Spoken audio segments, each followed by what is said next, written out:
后来若过年出门去佚佗，上惊就是拄着塞车，建议咱的乡亲莫开车用坐车的。政府特别来开设着大客车的专用道，会当提早半点钟到目的地。另外，除了高速公路之外，走一般的省道嘛，较会当来避开着塞车。出门的时候最怕碰到什么情形？如果开车的话，塞车就是塞车啦。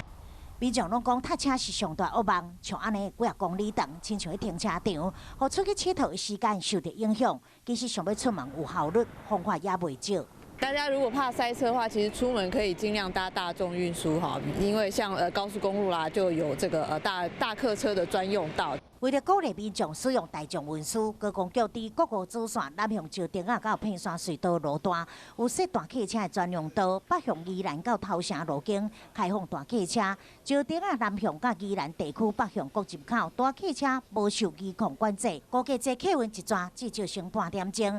若是一定爱开车，出发时间嘛真重要。比方说这个要回娘家的时间啦，或是除夕啦，这个时候通常白天都蛮塞的。那所以有些人他就利用晚上出发，出门之前呢，如果怕塞车，是可以上 app 查看一下这个车流到底是怎么样。年假过了后，若是要往台北出发的，伫尖峰时段对国五接雪山隧道，不如是选择对台九线开宜兰往台北的方向，到平南接国五，开车的时间会当省半点钟。春节欢喜出门，除了路线爱规划，嘛会记得上路进前一定爱保养车辆，适当休息，避免事故。